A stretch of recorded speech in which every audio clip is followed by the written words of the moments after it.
I was bleeding to death in an ambulance when I sent the text. My hands were shaking. Blood smeared across my phone screen. The paramedic was yelling numbers I understood too well.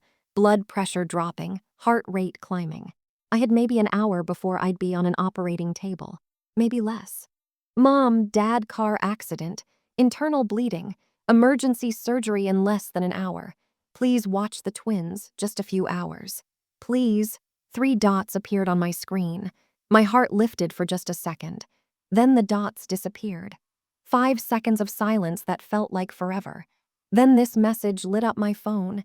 You've always been a nuisance and a burden. We have Taylor Swift tickets with Vanessa tonight. We've been planning this for months. Figure it out yourself.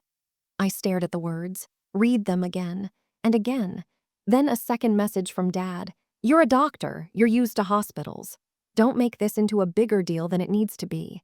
And then, while I was literally bleeding internally, fighting to stay conscious, my sister Vanessa sent a laughing emoji. Face with tears of joy, just that, nothing else. The paramedic Marcus, I'd later learn his name, was watching my face. He could see my screen. Myra, are those your parents? I couldn't speak, I just nodded. What did they say? I turned the phone toward him. His face changed. I saw it, horror, disgust, rage, but what he said was, we're going to take care of you, I promise, but those kids, I know. From that ambulance dying, I made 2 calls, one to an emergency nanny service, paid triple rate, authorized on my nearly maxed out credit card. One to my bank's automated system to cancel every automatic transfer. You see, I was 34 years old, a cardiology resident, a single mother of 3-year-old twins. And I'd just spent $360,000 keeping my family afloat for 8 years. 8 years of mortgage payments, insurance premiums, car repairs, emergencies, 8 years of being called the responsible one, 8 years of being invisible. 2 weeks after that ambulance ride, there was a knock on my door. My 70-year-old grandfather stood there, former federal judge, still carried himself like he owned every room he entered. In his hand was an envelope, an invitation to his 70th birthday party. He looked me dead in the eyes and said, the whole family will be there, and I have some things that need to be said, in front of everyone. Are you ready? I looked at that invitation, at my grandfather's steel blue eyes, at the envelope that represented everything I'd been too afraid to do for 34 years. And I said yes. What happened at that party would destroy my family, but it would also set me free. My name is Myra Whitmore. I'm 34 years old, cardiology resident at Portland General, single mother of twins, Lily and Lucas. But before I was any of those things, I was position number 3 in the Carver household ranking system. Let me explain. Growing up, love in my family worked like a podium. First place, second place, third place.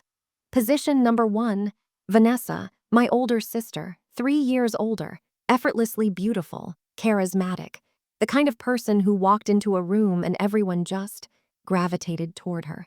Position number 2, empty, always empty, reserved for achievements, I guess, but never for me.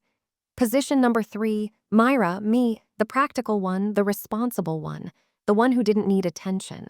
I have a memory from when I was 7 years old, crystal clear. We were at the dinner table. Vanessa had just performed in her elementary school play, a background tree, literally didn't have lines, just stood there in a brown paper bag costume. Mom cried, happy tears. Our little star. Dad took 47 photos.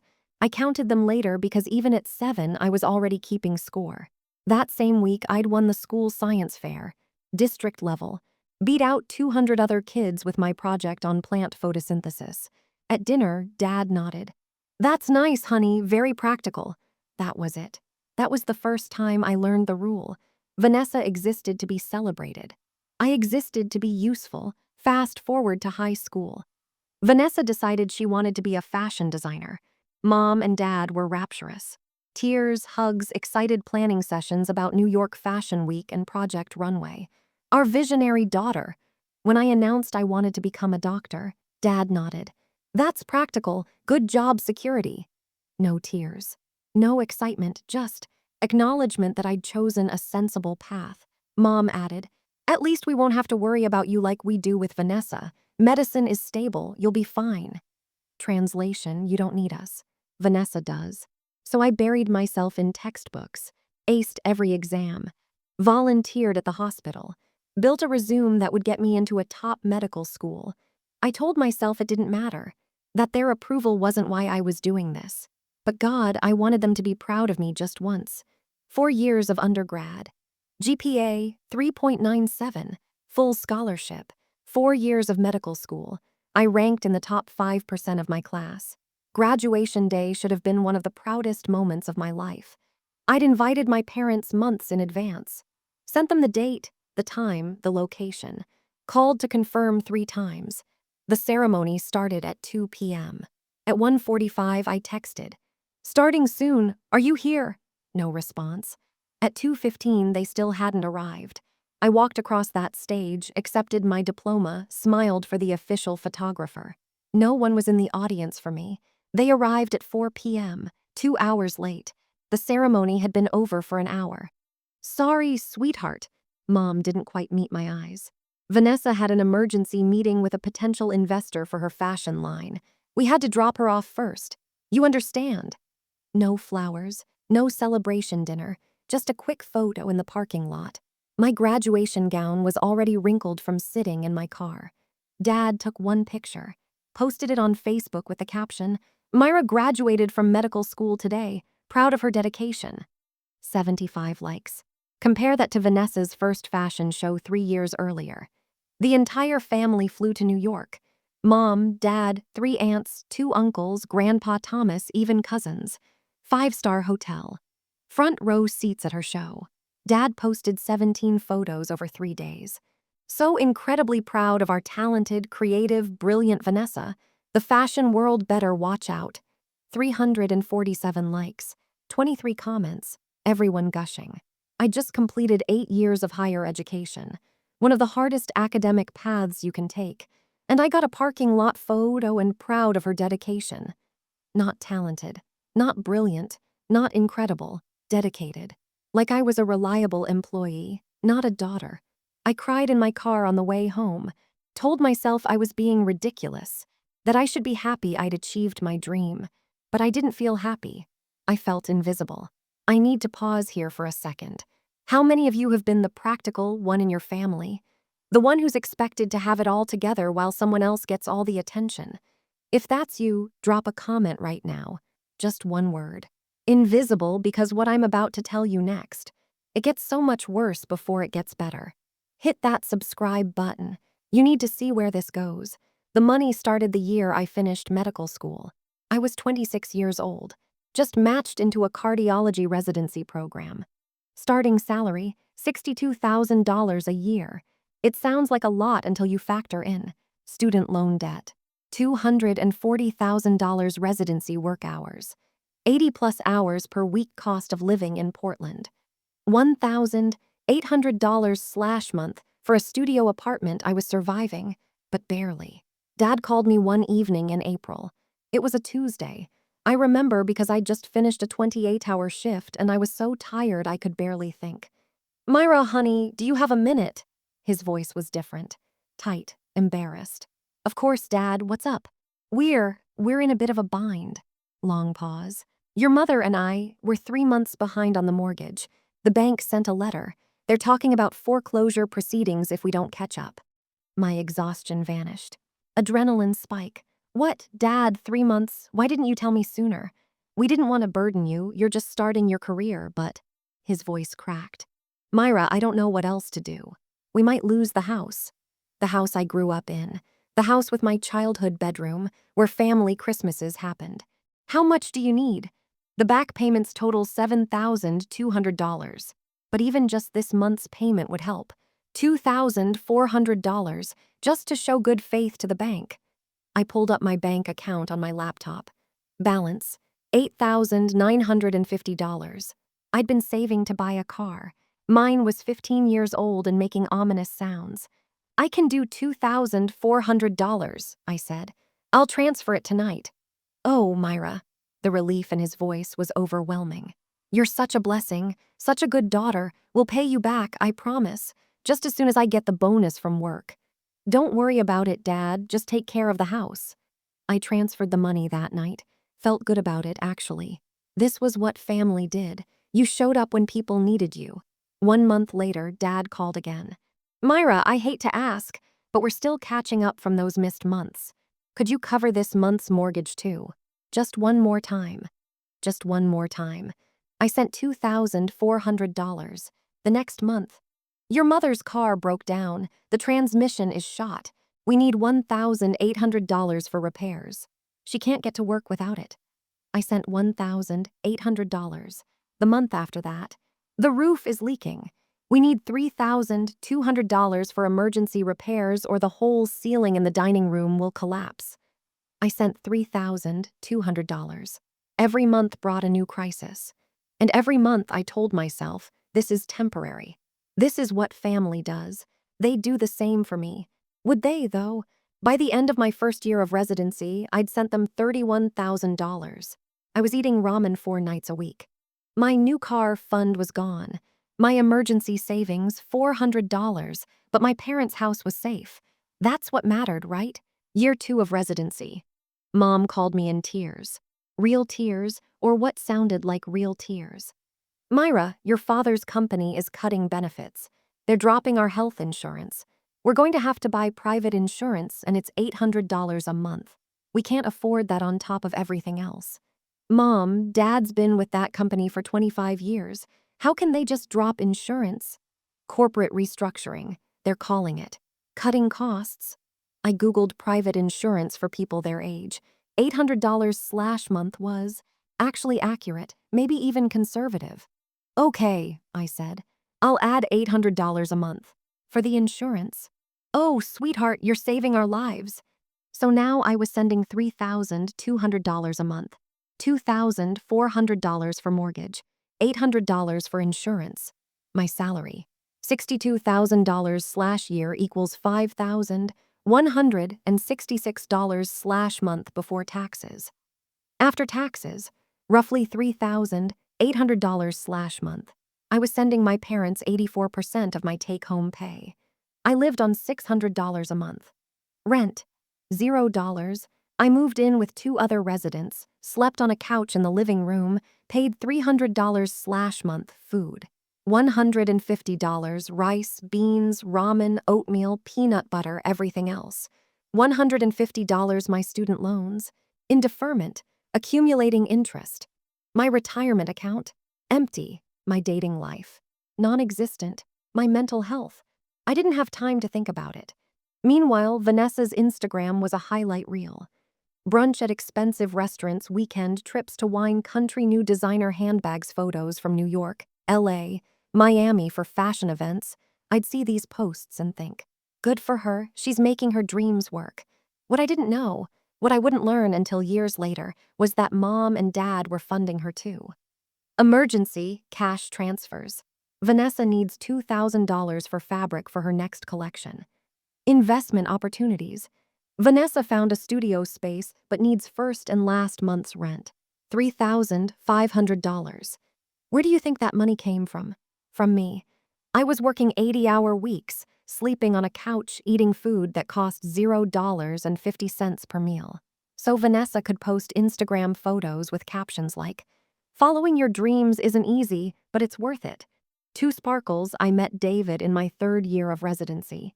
He was a pharmaceutical rep, charming, handsome, attentive. For the first time in years, someone was paying attention to me. We dated for 4 months before I got pregnant. I was terrified to tell him. We'd been careful, but not careful enough. "David, I'm pregnant." He went pale. You're sure? I'm a doctor, I'm sure." "Okay," he nodded, processing. "Okay, we'll figure this out." For 2 months he stayed, told me everything would be fine, we'd make it work. Then I hit my 5th month, started showing. Reality setting in.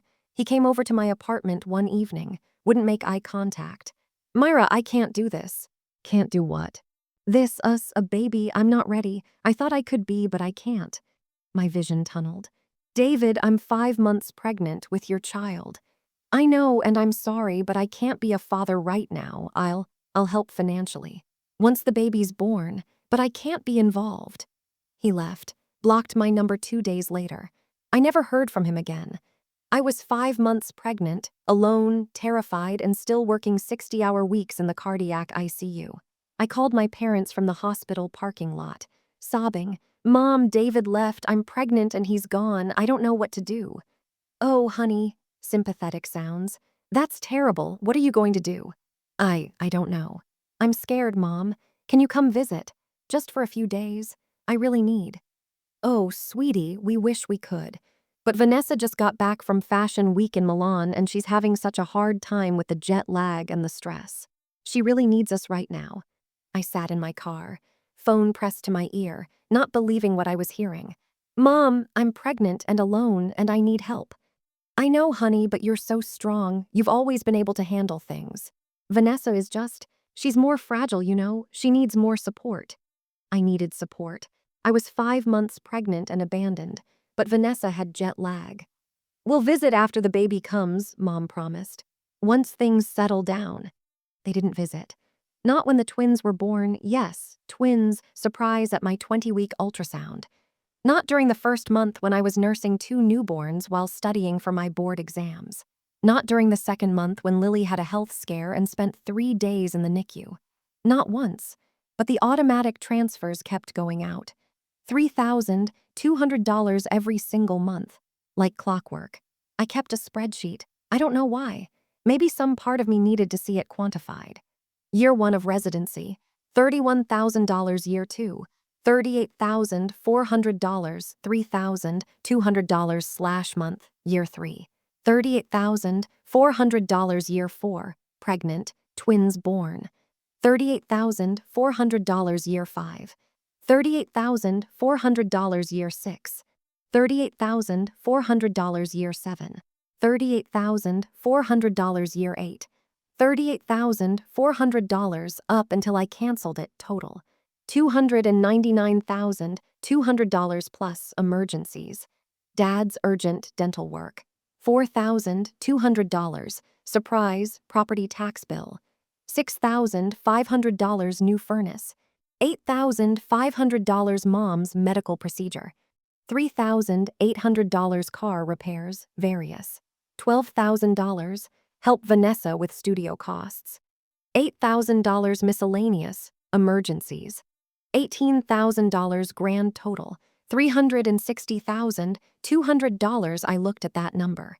$360,200. Over 8 years. That's $45,025 per year. That's more than I spent on myself in 8 years combined. While I was sending them $360,000, here's what my life looked like. Housing, years 1-3. Couch in shared apartment, $300/month. Years 486 SQFT apartment, broken AC, sketchy neighborhood, $850/month. Transportation. 1998 Honda Civic, 240,000 miles. Check engine light permanently on, broke down 6 times. I couldn't afford to fix it properly. So I learned to do basic repairs from YouTube food. Breakfast, oatmeal, $0.20/meal. Lunch, peanut butter sandwich, $0.50. Dinner, rice and beans, $0.75. Or ramen, $0.30. Splurge meal once a month. $8 pizza. Clothing. Goodwill, thrift stores. My nice work clothes were from Target clearance rack. I wore the same 3 outfits in rotation for years. Social life. Declined every invitation. Sorry, can't afford it. Stopped being invited after a while. Spent every evening alone or with the twins. Vacation.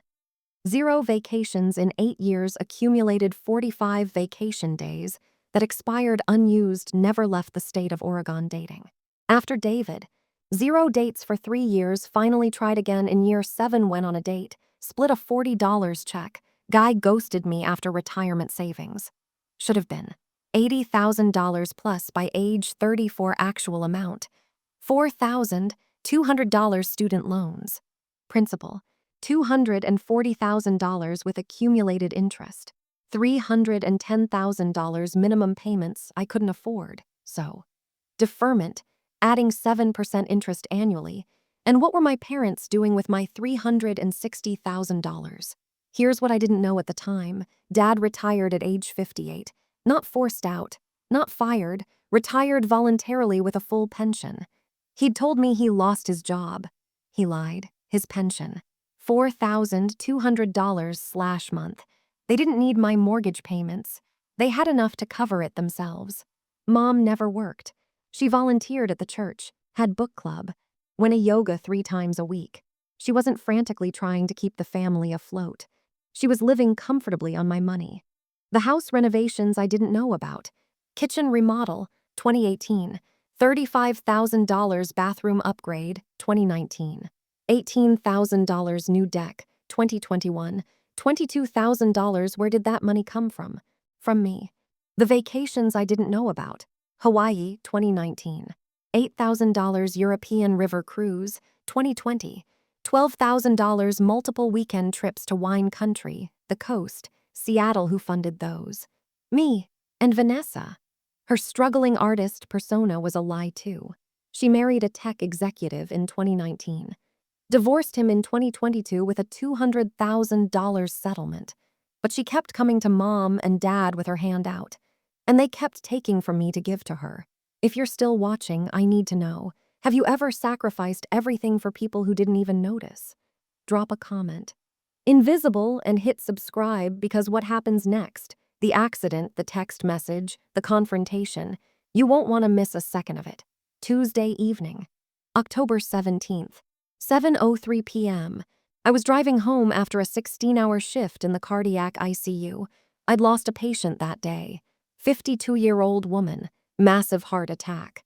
We'd coded her for 40 minutes. She didn't make it. I was exhausted, emotionally shattered. But I had to get home. The babysitter left at 8 o'clock. I was driving down Powell Boulevard. Light turned green at the intersection with 82nd. I pulled forward. I never saw the truck. It was a Ford F-250, running a red light at 50 miles per hour. Hit my driver's side door dead on. The sound was unbelievable. Metal tearing, glass exploding, my car spun. Once, twice, slammed into a pole, everything went black. I woke up to voices. Blood pressure dropping, need to get her out now. Possible internal bleeding. Pain. Everywhere, but especially my left side. Deep, tearing pain. I tried to speak, coughed instead. Tasted blood. Someone's face appeared above me. Male, 40s, familiar. Myra, can you hear me? I knew him, from the hospital. Dr. Marcus Smith, emergency medicine attending. Marcus. My voice didn't sound right. Yeah, it's me. You were in an accident. We're getting you out now. You're going to be okay. What? What happened? Truck ran a red light, T-boned you. You've been unconscious for about 4 minutes. 4 minutes, that's bad. My abdomen. I know, we're worried about internal bleeding. We need to get you to the hospital fast. They pulled me out of the wreckage, loaded me onto a gurney. I looked down at my body. My left side was covered in blood. My shirt soaked through. That's when it hit me. I might die tonight. In the ambulance, Marcus started IVs, checked vitals. Blood pressure 90/60, heart rate 118. I knew what that meant. Shock, likely bleeding. Marcus. I grabbed his arm. What time is it? 7:15. 7:15. The babysitter left at 8 o'clock. My kids, Lily and Lucas, they're with the babysitter, Mrs. Chen. She has to leave at 8. Where are the kids' grandparents, your parents? They're in town. I can call them. He handed me his phone. Mine was shattered in the crash. I dialed my parents' number with shaking, bloody hands. It rang once, twice, 3 times, 4, Dad's voice. Hello, impatient, annoyed at the unknown number. Dad, it's Myra I'm calling from. Myra, whose phone is this? We're about to leave. What do you need? The words tumbled out. Fast, desperate. Dad, I was in a car accident, a bad one. I'm in an ambulance. They think I'm bleeding internally. I'm going into surgery. Please, I need you and Mom to watch Lily and Lucas. Just for a few hours, please. The babysitter leaves at 8 and I don't. Hold on, muffled voices. I heard my mother. What now? Are you kidding me? Vanessa's voice in the background. Mom, we're going to be late. Then silence. Marcus was watching me. I could see his face. Professional calm, but his eyes were alarmed. My phone, Marcus's phone, buzzed. Text message. Family group chat. From Mom, Myra, you've always been a nuisance and a burden. We have Taylor Swift tickets with Vanessa tonight. We've been planning this for months. Figure it out yourself. I stared at the screen, read it again, and again. A nuisance. A burden. I was bleeding to death and they called me a burden. A second text from Dad. You're a doctor, you're used to hospitals. Don't make this into a bigger deal than it needs to be. We'll check on you tomorrow. A third text. From Vanessa. No words. My sister sent me a laughing emoji while I was dying. Marcus was looking at the phone. At the messages. His face changed. I've worked with Marcus for 2 years. I've seen him handle every kind of emergency with perfect calm. I've never seen him look like he did in that moment. Myra, his voice was shaking. Are those your parents? I nodded, couldn't speak. They just, Taylor Swift tickets. I laughed. It came out as a sob. Yeah, and your sister sent a laughing emoji. Yeah. He stared at me for a long moment. Then he made a decision. Okay, here's what we're going to do. I'm going to screenshot these messages. On my phone and yours if we can access it. Then you're going to call an emergency nanny service. There are 24-hour ones. I'll help you. We'll get your kids taken care of. And then we're going to save your life. He paused. And after that, if you want, we're going to make sure everyone knows what they did. Marcus pulled up a 24-hour emergency childcare service on his phone. I called. Explained the situation in clipped, professional sentences. My name is Dr. Myra Whitmore. I'm currently in an ambulance with internal injuries. I'm going into emergency surgery. I have 3-year-old twins at home with a babysitter who has to leave in 35 minutes. I need immediate emergency childcare for an indeterminate amount of time, possibly overnight, possibly longer. The voice on the other end was calm, professional. We can have someone there in 20 minutes. Our rate for emergency same-day service is $85 per hour with a 4-hour minimum, plus a $200 emergency dispatch fee. $540 minimum, plus hourly after that. I didn't have $540. My checking account had $340 after rent. I'll put it on a credit card, I said. We'll need authorization for up to $2,000 to cover potential extended care. My credit card was nearly maxed. But what choice did I have? Authorized. I'm texting you my babysitter's contact information now. Her name is Mrs. Chen. She'll hand off to your person. Confirmed. Our nanny will be there by 7:50.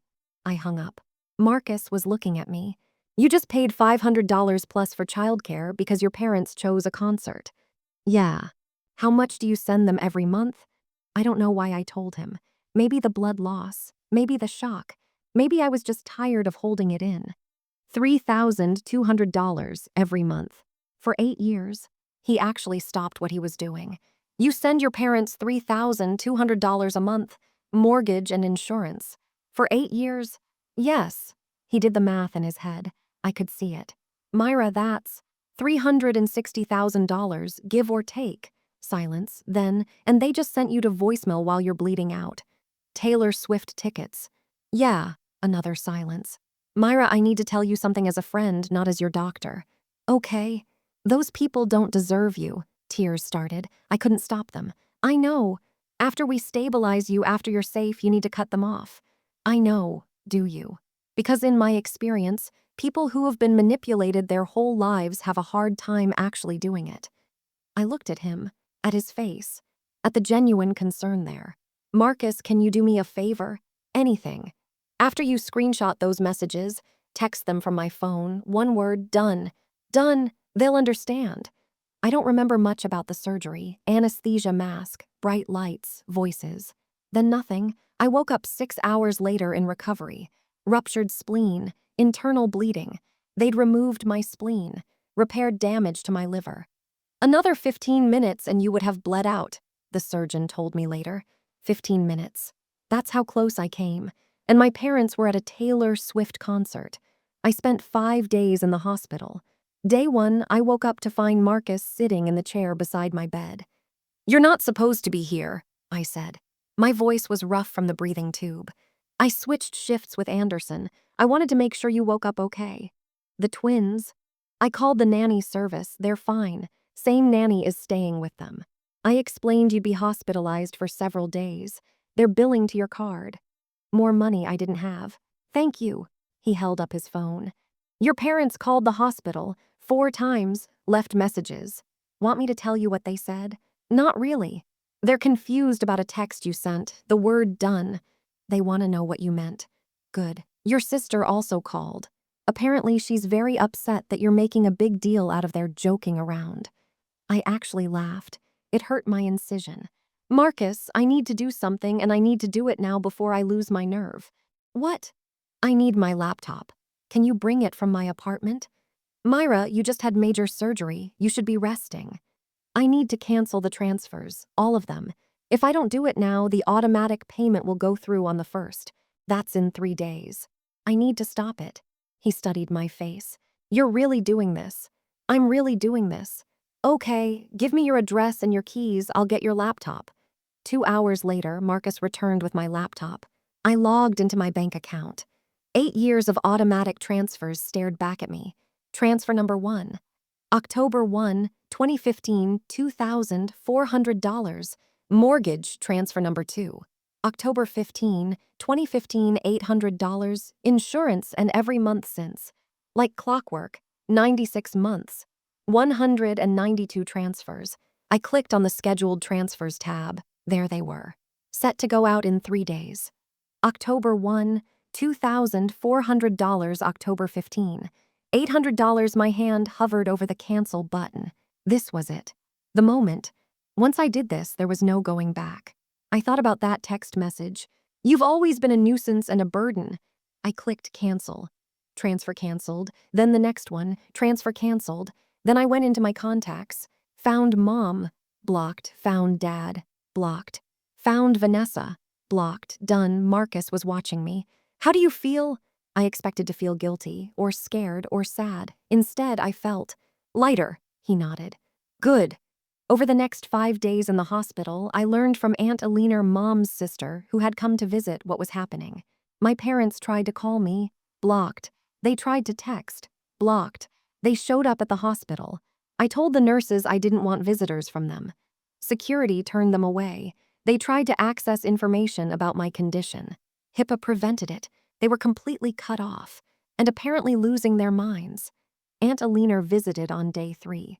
Your mother is calling everyone in the family, crying, saying you've cut them off for no reason, that you're being cruel and heartless. Did you tell them the truth? I told them I'm not getting involved, but Myra, she hesitated. I need to know, is it true? Have they really been taking money from you all these years? I pulled out my laptop, showed her the spreadsheet. $360,200, 8 years. She stared at the screen for a long time. Then she looked at me. Why didn't you tell anyone? Because I thought I was helping. I thought they needed me. Do you know what your father's pension is? No. $4,200 a month, plus their Social Security. They bring in almost $6,000 a month. They don't need your money, Myra. They never did. The room tilted. What? Your father retired 3 years ago with a full pension. They've been living comfortably this whole time. 3 years. For 3 years, I'd been sending them money they didn't need. While I ate ramen, while I slept on a couch, while I worked myself to death. Aunt Alina squeezed my hand. What do you want to do? I want them to know what they did. I want everyone to know. Your grandfather is having his 70th birthday party in 2 weeks. Big event, whole family. I'm not going. What if I told you Thomas wants you there? That he knows what happened and he has a plan? I looked at her. What kind of plan? She smiled. The kind that involves truth, consequences, and about 50 witnesses. Okay, we're about to get to the party. But before we do, I need to check in with you. If someone tried to rewrite history and make you the villain after you finally stood up for yourself, drop a comment. Rewritten. And if you haven't subscribed yet, do it now. Because what happens at this party is nuclear. 2 weeks after my accident, I was finally home, moving slowly, still in pain, but alive. Saturday morning. I was making pancakes for Lily and Lucas when I heard the knock. 3 sharp raps. I looked through the peephole. Grandpa Thomas. I opened the door and he pulled me into a careful hug. Let me look at you. He stepped back. His eyes, sharp, blue, still carrying the weight of 40 years as a federal judge, scanned my face, then dropped to where my hand rested protectively over my healing incision. Alina told me everything. Grandpa, Stop. You don't need to explain. I've watched this for 34 years, Myra. The way Richard and Helen treat you versus Vanessa. I'm old, but I'm not blind. He walked into my small living room. Lily and Lucas ran up to him. He bent down, creaking a bit, and hugged them. These beautiful children almost lost their mother. I'm okay now. No thanks to your parents. He straightened up. Alina showed me the spreadsheet, $360,000. Is that accurate? Yes. And they called you a burden while you were dying. Yes. He was quiet for a long moment. I'm having my 70th birthday party next Saturday. Big event. I've invited the entire extended family. 50, maybe 60 people. Grandpa, I'm not ready to see them. You won't have to talk to them, but I need you there.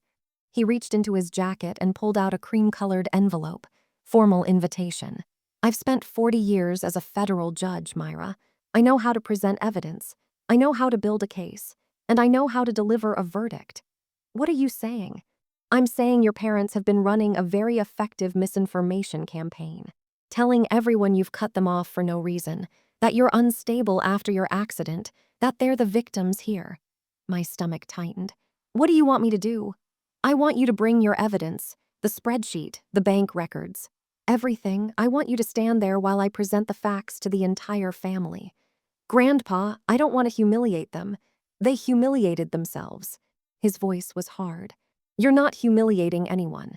You're simply letting the truth see daylight. He handed me the invitation. Will you come? I looked at that envelope, at my grandfather's face, at 8 years of silence and sacrifice. Yes. The next week was a blur of preparation. I printed everything.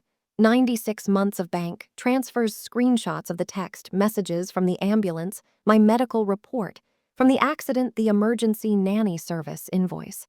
$1,847.50 for 4 days. My financial records showing my income versus my expenses, Vanessa's Instagram posts showing her. Struggling artist. Lifestyle funded by my money. I organized it chronologically in a folder. 47 pages total. Looking at it all together was staggering. This was my life. Quantified, documented, undeniable. Aunt Alina came over 3 days before the party. She flipped through the folder silently.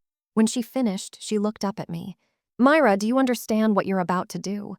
I'm telling the truth. You're detonating a bomb. Your family will never be the same after this. Good, maybe they shouldn't be. She nodded slowly.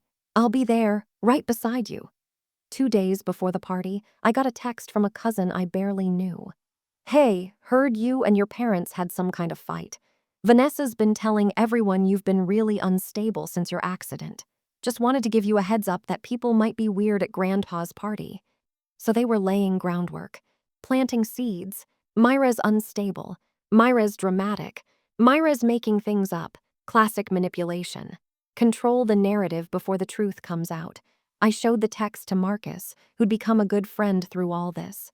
They're trying to discredit you before you even speak. I know. Does your grandfather know? I'll tell him. I called Grandpa Thomas. They're already spreading rumors about me. I expected they would. Don't worry, let them talk. It'll make the evidence hit even harder. Saturday, November 4th, 2 p.m. I parked outside Grandpa Thomas's estate, 3 acres. White colonial, perfect lawn. The kind of house that whispered old money and quiet power. More than 40 cars lined the circular driveway. Everyone was here. I wore a simple navy dress. Professional, understated. The folder was in my bag, heavy with truth. Lily and Lucas were with Mrs. Chen. I wasn't bringing them into this. I took a deep breath. Marcus had offered to come with me. I'd said no. This was family business, but God, I wished he was here. I walked to the front door, rang the bell. Aunt Alina answered, pulled me inside quickly. They're here, your parents and Vanessa. They've been working the room for an hour. What are they saying? The same story. You cut them off for no reason. You're having a breakdown. They're so worried about you. She squeezed my hands. But Thomas is ready, are you? I nodded. Let's do this. The house was packed. Aunts, uncles, cousins, extended family from 3 states.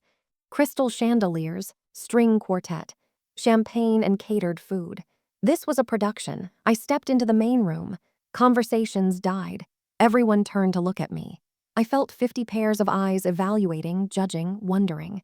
Then I saw them. My parents stood near the fireplace.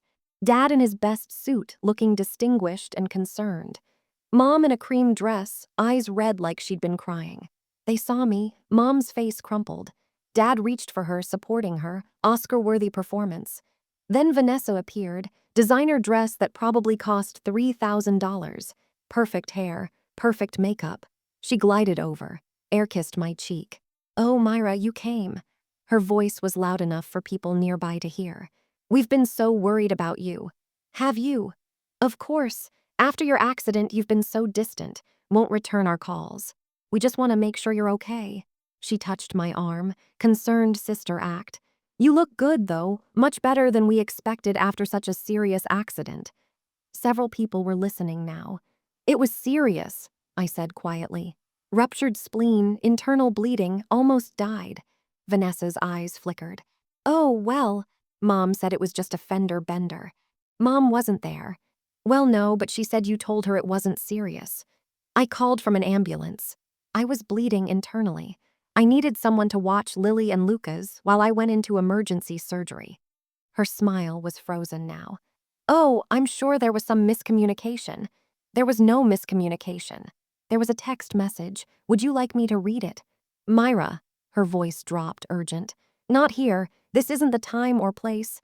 Actually, I think it's exactly the time and place." Before Vanessa could respond, Mom's voice rang out across the room.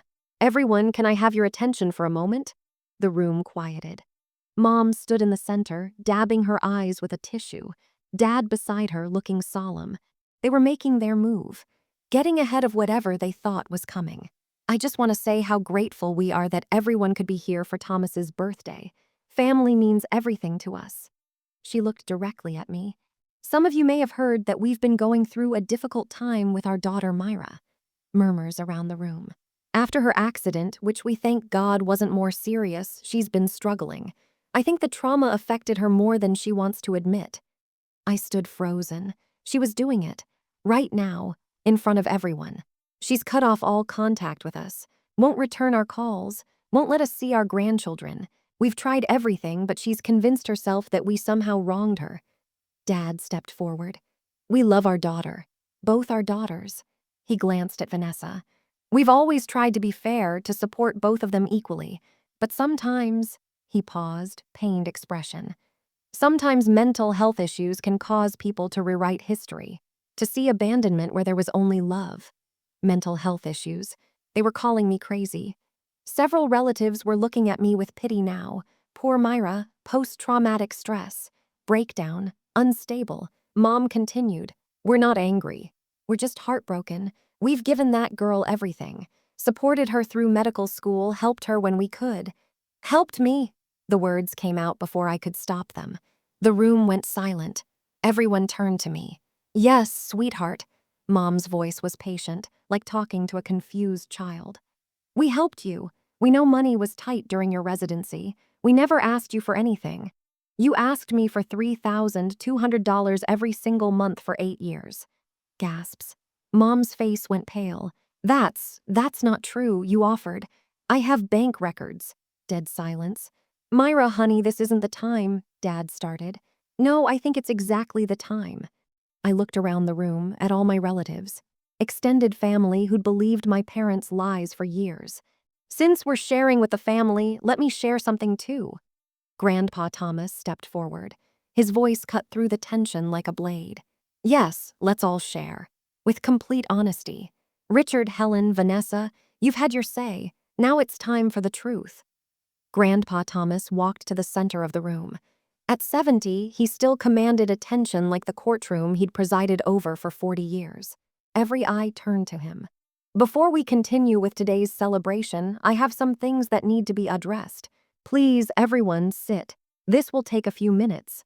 People settled into chairs, on couches. Some stood along the walls. A captive audience. Richard, you just told everyone that you and Helen have supported Myra, that you've given her everything. Is that correct? Dad shifted uncomfortably.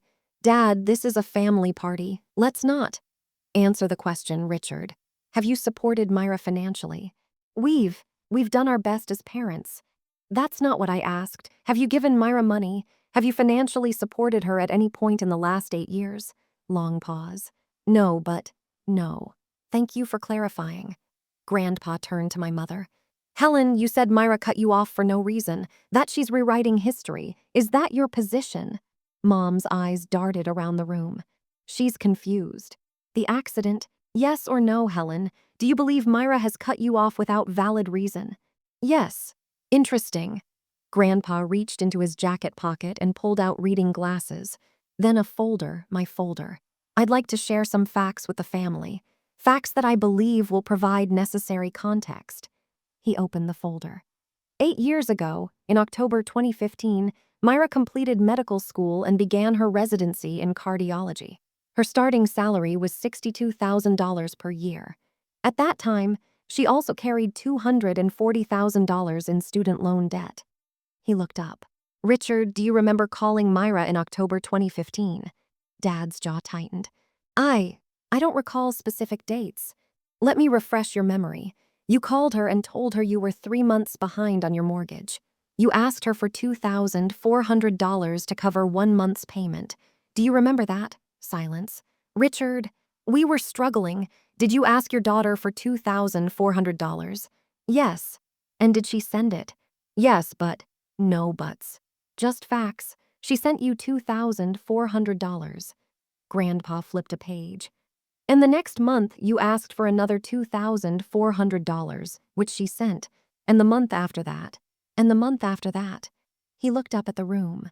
For 96 consecutive months, Myra transferred $2,400 to her parents' mortgage account, every single month. Murmurs rippled through the crowd. But that's not all. Richard, when did you tell Myra that your company had dropped your health insurance? Dad, please. When, Richard? About 8 months after the mortgage payment started. And how much did you ask her to contribute for private insurance? $800 a month, which she paid.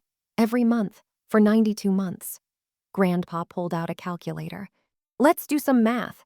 $2,400 times 96 months equals $230,400. $800 times 92 months equals $73,600. Combined, $304,000. $304,000. The number hung in the air. Someone in the back whispered, "Oh my God." But we're not done, Grandpa continued. He pulled out another sheet. In addition to the monthly mortgage and insurance payments, there were numerous emergencies over the years. Let me read just a few. He adjusted his glasses. June 2016, emergency roof repair, $3,200. September 2016, water heater replacement, $1,800. March 2017, car transmission, $2,400. December 2017, new furnace, $8,500. He looked up. The list goes on: dental emergencies, medical procedures, property tax surprises. In total, these emergency requests amounted to approximately $56,000. He set down the paper. Adding it all together, $230,400 in mortgage payments, $73,600 in insurance premiums, $56,000 in emergency expenses. He paused for effect. Total $360,000. $360,000. The room erupted in whispers. That can't be right. $360,000. Over 8 years. Aunt Carol stood up. Wait. Richard, Helen, you took $360,000 from Myra. Mom was crying now, real tears, not the performative kind from earlier. We didn't take it. She offered. Did you need it? Grandpa's voice cut through. That's the real question. Did you actually need this money to survive? Dad's face was red. We were struggling. Were you? Grandpa pulled out another document. Richard, you retired in 2020 with a full pension from the utility company. Is that correct? Yes. What's your monthly pension? I don't see how that's. What is your monthly pension? $4,200, gasps around the room. And Helen, you receive Social Security. Approximately $1,600 per month. Mom nodded, unable to speak. So combined, you bring in approximately $5,800 per month. Plus the $3,200 from Myra, your household income was $9,000 per month. Is that accurate? Silence. Let me put this in perspective for everyone. Grandpa turned to address the room. While Myra was sending her parents $3,200 every month, her own income as a medical resident was $62,000 per year. That's approximately $3,800 per month after taxes. She was sending her parents 84% of her take-home pay. Uncle Frank stood up. Jesus Christ, Richard, 84%? How was she supposed to live? She never complained, Dad said weakly. She always said she was fine, because you taught her that her needs didn't matter. Aunt Aliner's voice rang out. You taught her to be invisible. Grandpa wasn't finished. I'd like the family to understand exactly what this $360,000 sacrifice meant. While Myra was sending this money, here's how she lived. He pulled out another sheet. I realized he'd prepared extensively. Years 1 through 3 of residency, Myra slept on a couch in a shared apartment. She paid $300 per month and had no bedroom. She owned no furniture. Cousin Rachel gasped. Years 4 through 8, after her twins were born, Myra lived in a 600-square-foot apartment with broken air conditioning. She ate rice and beans, oatmeal and ramen noodles to save money. Her food budget was approximately $150 per month. He looked up. For context, the average American spends $300 minus $400 per month on food, per person. Myra spent $150 for herself and 2 growing children. Oh my God, someone whispered. She drove a 1998 Honda Civic with 240,000 miles on it. It broke down 6 times. She learned to repair it herself from YouTube videos because she couldn't afford a mechanic. She accumulated 45 vacation days that expired unused because she couldn't afford to take time off. Her retirement savings, which should be around $80,000 at her age and income level, totaled $4,200. Her student loans, originally $240,000, have ballooned to $310,000 with accumulated interest because she couldn't afford the minimum payments.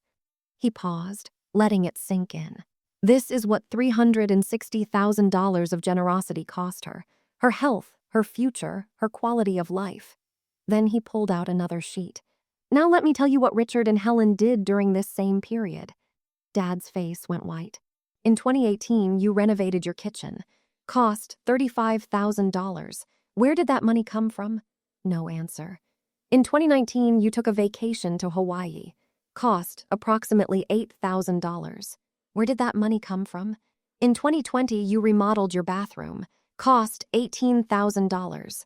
In 2021, you built a new deck. Cost $22,000. He looked directly at my parents. You weren't struggling. You were living comfortably on your daughter's sacrifice while she ate ramen and slept on a couch.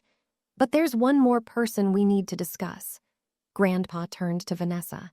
She'd been shrinking into the corner, trying to disappear. Vanessa, how much money did your parents give you over these 8 years for your fashion business? I don't know exact. I do. Grandpa consulted his notes. Studio rental deposits, $8,000. Fabric and materials, $12,000. Travel to fashion shows, $15,000. Various business investments, $18,000. Total, approximately $53,000. He looked at her. Where do you think that money came from? Vanessa's face crumbled. I didn't know. You didn't ask because you didn't want to know. Anna Leaner stood up. Wait. So Myra was funding Vanessa's fashion career while eating ramen and working 80-hour weeks. Yes. Uncle Mike turned to Vanessa. All those Instagram posts about following your dreams and making it on your own, that was all bullshit. Vanessa started crying. I thought Mom and Dad were helping me with their own money. You didn't think at all, Aunt Alina said coldly. You just took. Grandpa held up his phone. There's one more thing this family needs to hear. The room went completely silent. 2 months ago, on October 17th, Myra was in a serious car accident. She was hit by a truck running a red light. The impact ruptured her spleen. She was bleeding internally. People leaned forward. She was in an ambulance, being rushed to emergency surgery. She had approximately 1 hour before she would be on an operating table. Her children were at home with a babysitter who was scheduled to leave in 45 minutes. He paused. From that ambulance, bleeding and terrified, Myra called her parents. She asked them to watch her children for a few hours, just until she was out of surgery. Everyone was staring at my parents now. This is the text message she received in response. Grandpa began reading slowly, clearly. Myra, you've always been a nuisance and a burden. We have Taylor Swift tickets with Vanessa tonight. We've been planning this for months. Figure it out yourself. The room exploded. What? While she was dying, Taylor Swift tickets? That's not, Mom stood up, desperate. You're taking it out of context. What context, Grandpa said coldly, makes that acceptable? He continued. A second message from Richard. You're a doctor. You're used to hospitals. Don't make this into a bigger deal than it needs to be. We'll check on you tomorrow. They never checked on me, I said quietly. Not that day, not the next day. Not once during my 5-day hospital stay. Grandpa held up his phone, showing the screen to those nearby. And the third message, from Vanessa, while her sister was bleeding internally in an ambulance. He turned the phone so everyone could see. The room erupted in chaos. Aunt Carol stepped away from my parents like they were contaminated. A laughing emoji while your sister was dying. Cousin David stood up, voice shaking with rage. You called your daughter a burden while she was on the way to emergency surgery. Uncle Frank got in Dad's face. For Taylor Swift, you chose a concert over your daughter's life. We didn't know it was that serious. Dad shouted. Did you ask? I finally spoke, my voice ringing out.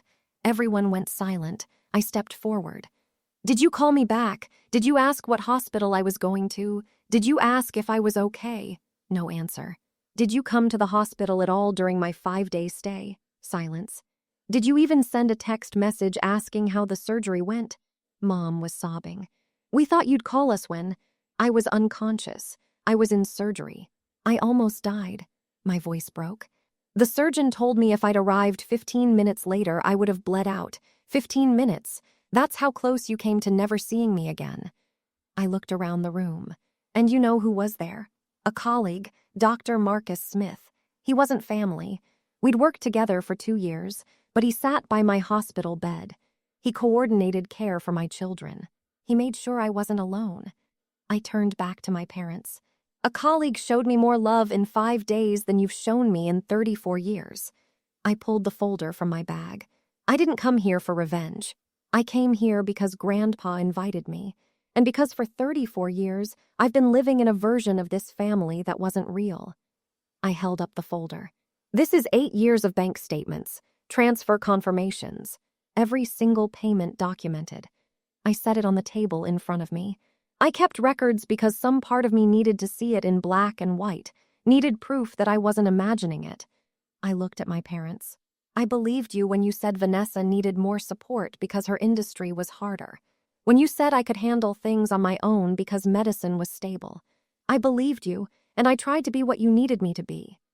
Tears were streaming down my face now, but I didn't stop. I worked 80-hour weeks. I slept on a couch. I ate food that cost less than $1 per meal. I turned down promotions because I couldn't relocate. You might need me. I turned down relationships because I couldn't afford to date. I sacrificed everything. My voice rose. And I told myself it was noble, that this was what family meant, that you'd do the same for me if I needed it. I laughed bitterly. But that night in the ambulance, bleeding and terrified and alone, I finally understood the truth. I looked directly at them. I wasn't strong to you. I was convenient. I wasn't reliable. I was exploitable. I wasn't the responsible daughter. I was the invisible one. The room was absolutely silent. No matter how much I gave, it would never be enough to make you see me the way you see her. I pointed at Vanessa. Because the truth is, you didn't just prefer her. You fundamentally didn't value me as a person. I was a resource, an ATM, a problem solver. But I was never your daughter. Mom reached toward me. Myra, please, that's not. Don't. My voice was hard.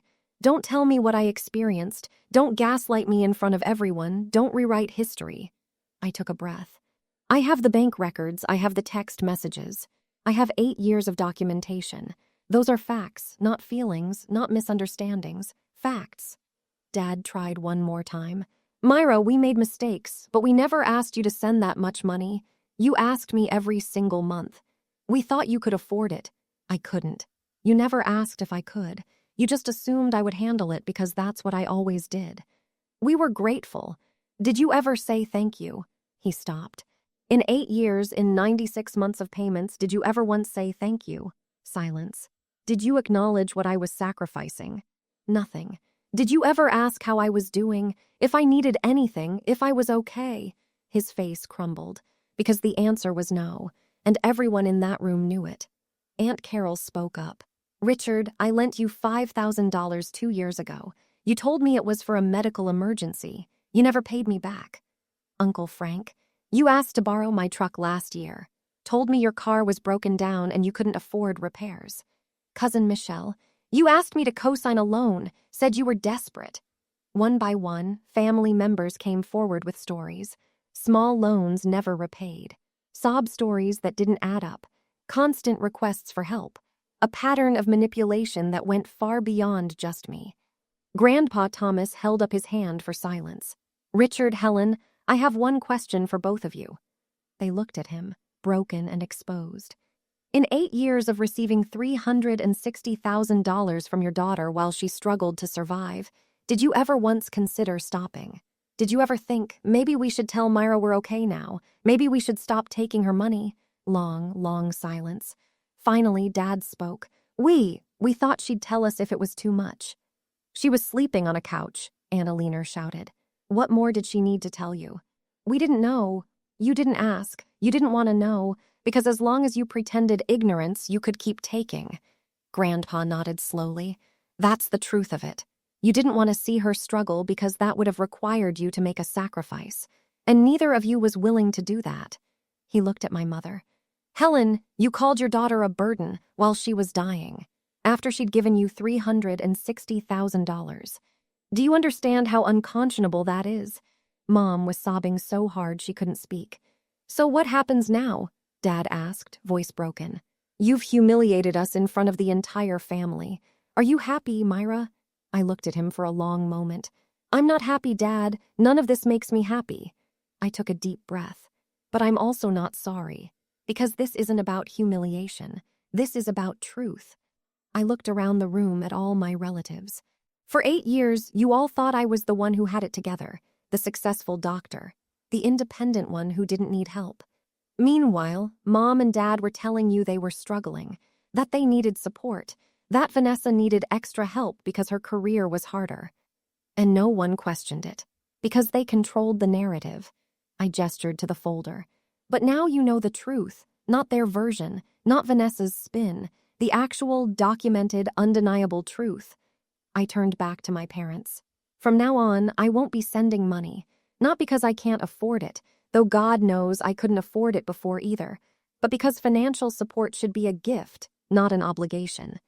And it should flow both ways in a family that actually cares about each other. Mom reached for me. Myra, please, we can work this out. I'm also not cutting you off forever. She stopped, hope flickering. But I need real space, not a few weeks of guilt trips followed by everything going back to normal. I need you to actually think about what you've done. I paused. And if someday you can acknowledge it, really, truly acknowledge it without excuses or justifications, then maybe we can rebuild something. But it won't be what it was, because what it was toxic. What it was exploitation. I picked up Lucas. Aunt Alina had been holding him. I have children now, and I will not teach them that love is transactional. That family means sacrifice until you break. That some people matter more than others. I looked at Lily and Lucas. They will know they're valued. They will know their needs matter. They will never be invisible. People started moving, not toward the door, toward me. Aunt Carol hugged me first, tears streaming. I'm so sorry. I had no idea. All these years, I thought you were the one doing fine. Cousin David. You're the strongest person I know, and I'm ashamed I didn't see what was happening. Uncle Frank, you're still family to us, Myra. They're not. One by one, relatives came to me, hugging me, apologizing, offering support. And one by one, they moved away from my parents, creating a physical divide in the room. On one side, my parents and Vanessa, isolated, alone. On the other side, everyone else, the family that had finally seen the truth. Mom tried to approach some of her sisters. They stepped back. Linda, I can't, not right now. Maybe not ever. Dad tried to shake Uncle Frank's hand. Frank kept his hands at his sides. You took $360,000 from your daughter while she slept on a couch. There's nothing to say.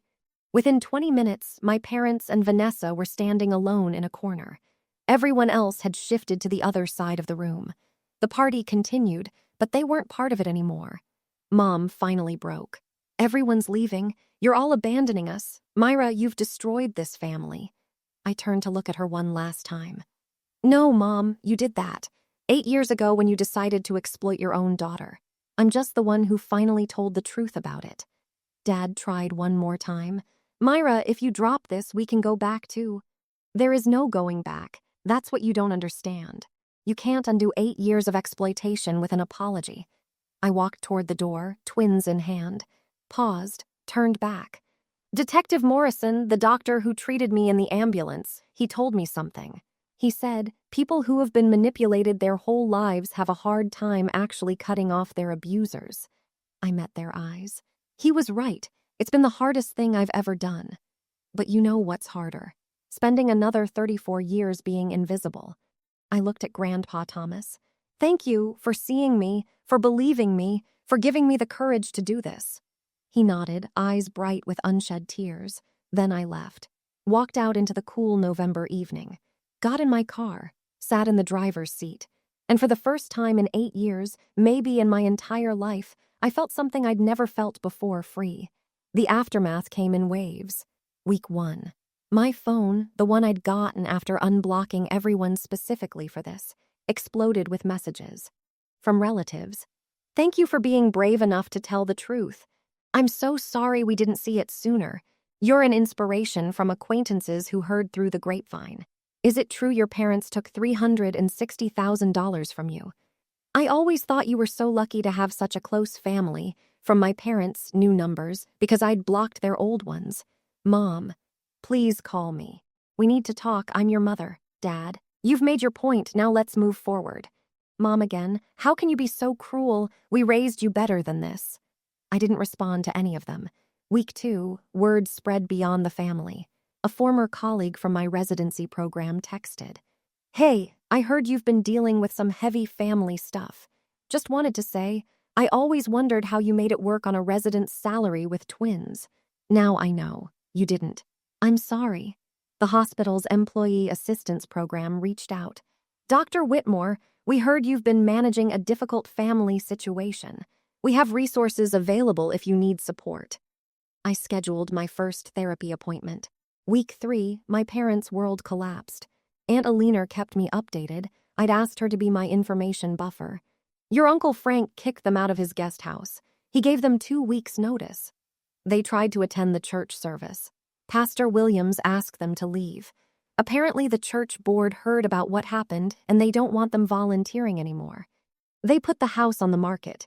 They can't afford the mortgage without your money. I should have felt something. Guilt, satisfaction, something. Instead, I just felt tired. 3 months after the party, Aunt Alina called. The house sold. They're moving into a 2-bedroom apartment across town. The house I'd paid for. The house I'd sacrificed for. Gone. How are they? Struggling. Your father got a part-time job at a hardware store. Your mother is doing bookkeeping for a local business. There, learning to live within their actual means. And Vanessa, working as a server at a restaurant. Her fashion career is basically over. Word got around about what happened. Turns out the fashion industry doesn't like people who exploit their families. I sat with that information. Part of me, a small, wounded part, felt vindicated. But mostly, I just felt sad. Sad for what could have been. For the family we might have had if they'd chosen differently. My therapist's name was Dr. Allison Chen. Mid-50s, kind eyes, the kind of person who could hold space for pain without trying to fix it. "Tell me why you're here," she said in our first session. I told her everything, the whole story. When I finished, she was quiet for a long moment. "Myra, what you experienced is called financial abuse. It's a form of exploitation where someone uses another person's resources for their own benefit while creating a power dynamic that makes it difficult to say no." I know. Intellectually, I know that. But emotionally, I started crying. Emotionally, I still feel like I should have done more, like I'm the bad guy for cutting them off. That's the conditioning. They trained you from childhood to prioritize their needs above your own, to feel guilty for having boundaries. She leaned forward. "Here's what I want you to understand. You didn't cut them off. You stopped letting them exploit you. There's a difference." Over the next 6 months, Dr. Chen helped me understand how my parents had used intermittent reinforcement, occasional small kindnesses, to keep me hooked, how they'd created a scarcity mindset, always one emergency away from disaster. To justify constant need, how they'd positioned Vanessa as the fragile one to make my strength seem like I didn't need support, how they'd isolated me by keeping the financial arrangement private. It wasn't love. It was exploitation with a smile. 6 months after the party, my life looked different. Financial. That $3,200 I used to send my parents, now going into a college fund for Lily and Luca's current balance. $19,200, they'll never worry about student loans, they'll never carry someone else's burden housing. Moved to a 2-bedroom apartment bigger. Safer neighborhood. Functional AC. Rent, $1,400/month. Still affordable now that I wasn't supporting 3 other adults. Career. Accepted a promotion I'd previously turned down. Senior cardiology resident, $15,000 raise. Social. Started attending hospital social events, made actual friends, went on my first real date in 4 years. It went okay. Not great, but okay. Mental health. Therapy every other week, actually sleeping, learning what self-care meant beyond Instagram platitudes. Family. Close relationship with Grandpa Thomas, weekly Sunday dinners. Aunt Alina became like a second mother. Several cousins stayed in regular contact. The twins had actual family connections that weren't toxic. 6 months and 2 weeks after the party, my phone rang. Unknown number. I almost didn't answer, but something made me pick up. "Myra," Vanessa's voice, smaller than I'd ever heard it. "Vanessa, whose number is this?" "A friend's. I know you blocked me. I'm sorry for calling. I know you probably don't want to hear from me." Silence. "But I need to say something, and I need you to hear it. You don't have to respond. You don't have to forgive me. Just, please listen." "Okay." She took a shaky breath. "I'm sorry. I'm so sorry for everything. For the way I treated you, for taking advantage of you, for laughing when you were dying." Her voice broke on the last word. "I've spent 6 months thinking about that emoji, about what kind of person does that. And the answer is, a person who's been so spoiled, so protected from consequences their entire life, that they can't recognize real suffering when they see it." I said nothing, just listened. I didn't know about all the money, not all of it. I knew Mom and Dad were helping me with my business, but I thought it was their money. I didn't ask where it came from because I didn't want to know. "You didn't want to know," I repeated. "I didn't want to know that my comfort came at your expense, that my dreams were built on your sacrifice." She was crying now. "I saw you sleeping on that couch when I visited once. You said you preferred it. You said you liked the living room. And I believed you because it was easier than asking why a successful doctor was living like that." "Everything's gone now, isn't it?" I asked quietly. "Yeah, the fashion career is over. No one will work with me.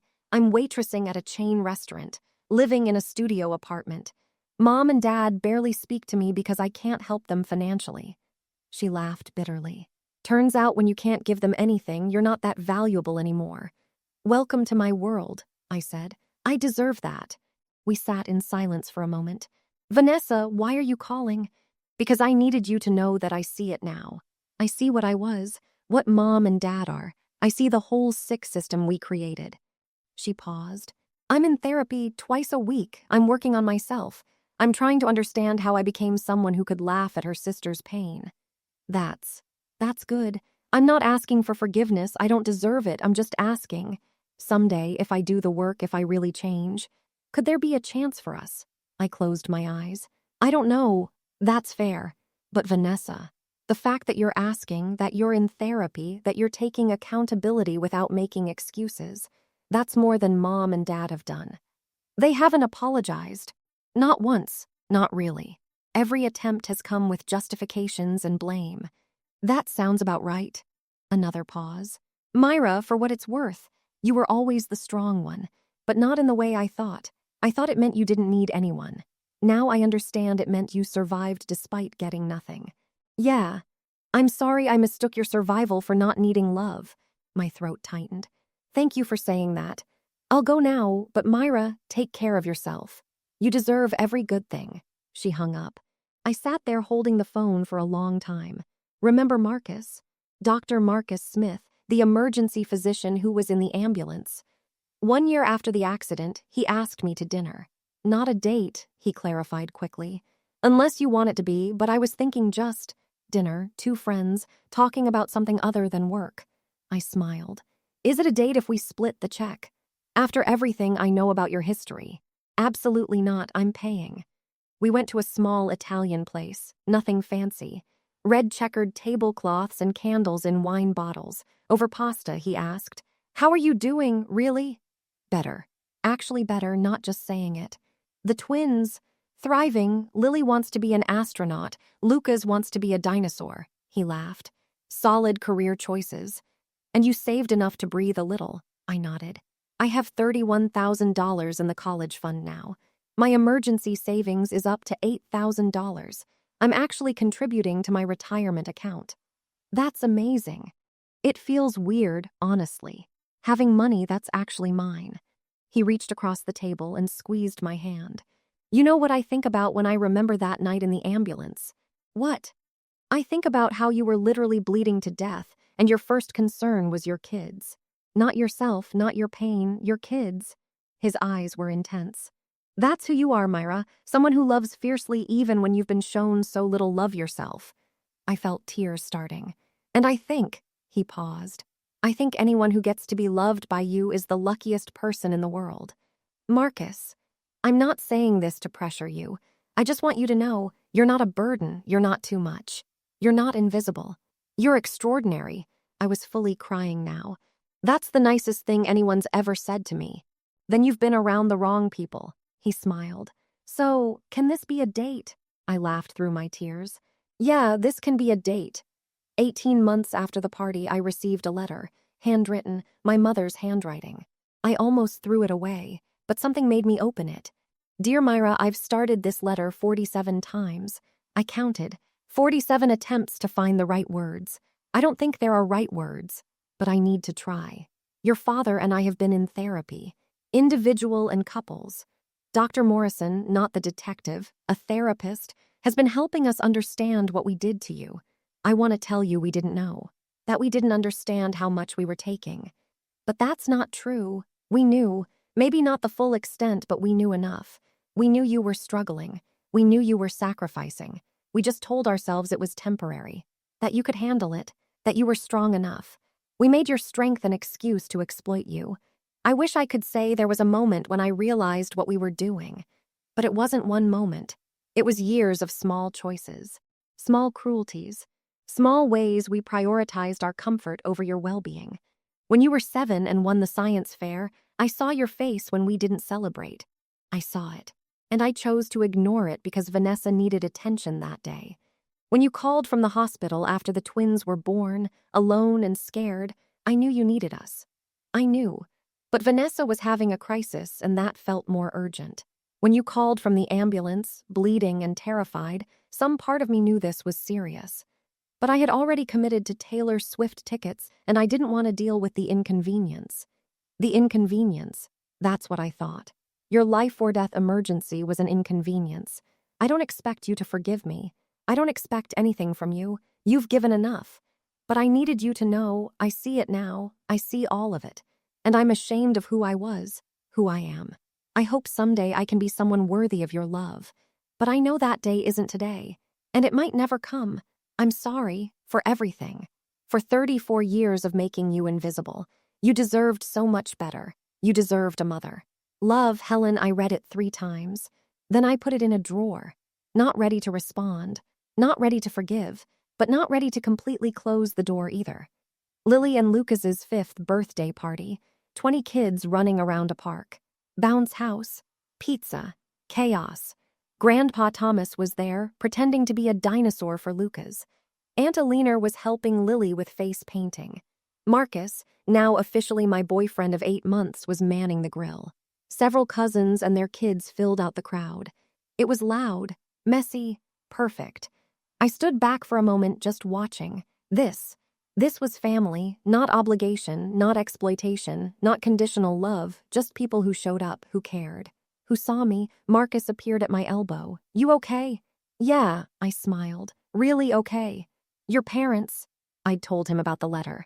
The tentative, very occasional emails that had followed. The slow, painful process of them actually taking accountability. I thought about inviting them, but I'm not ready yet. That's okay. Maybe someday.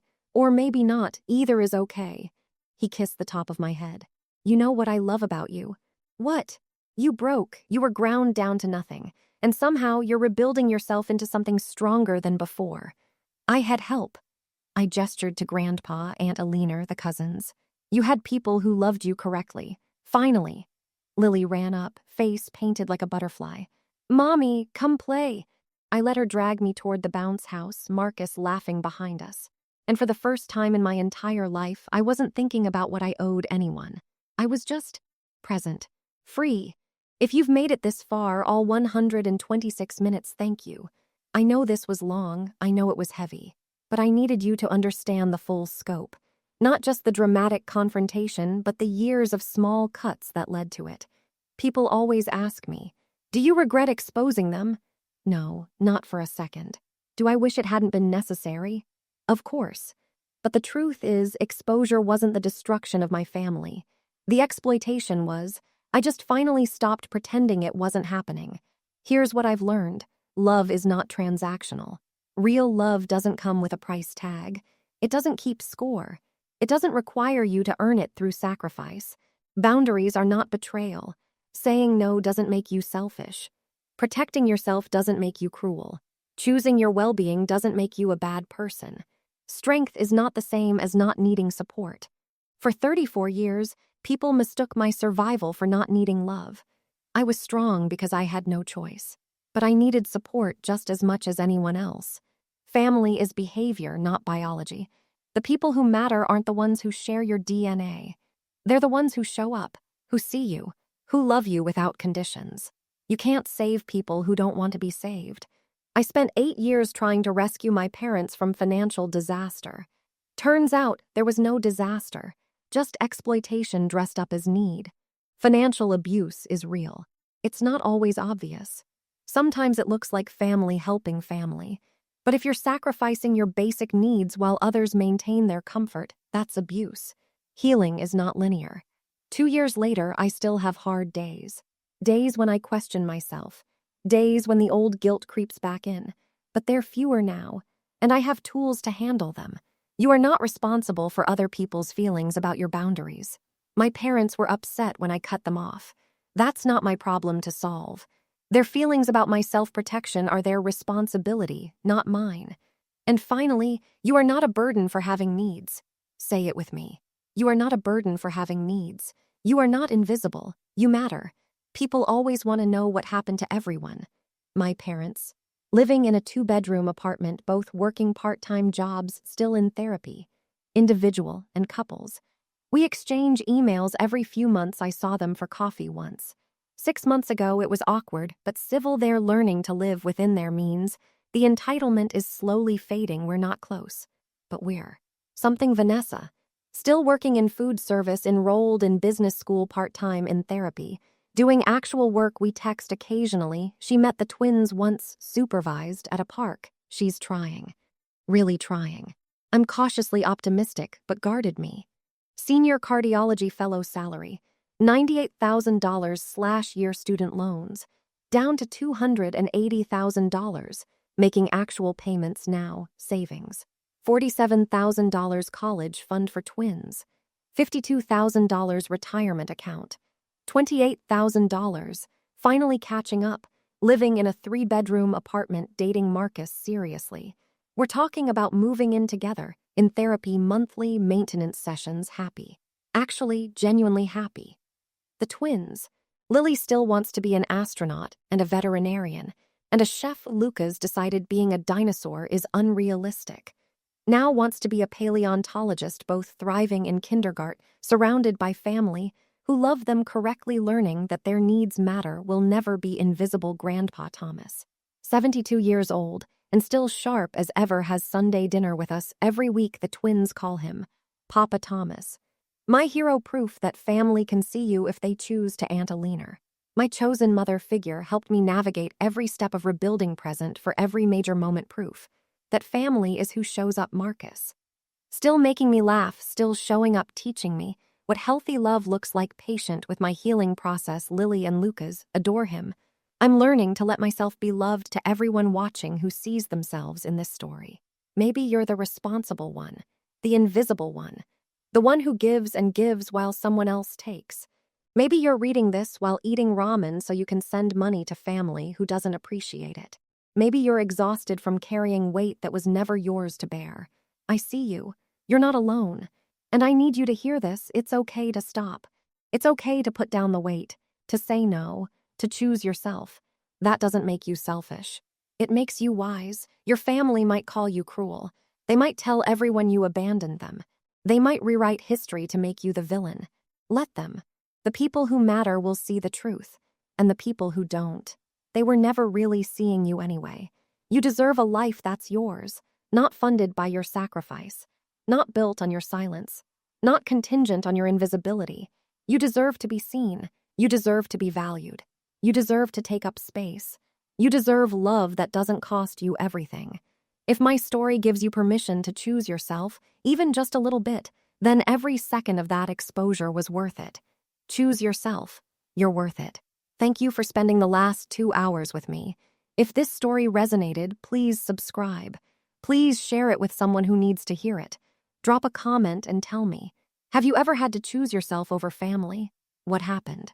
Or just type, "Seen," if you needed to hear this today. To everyone still carrying weight that's not yours, put it down. You've carried it long enough. Until next time, take care of yourself. That's not selfish. That's survival.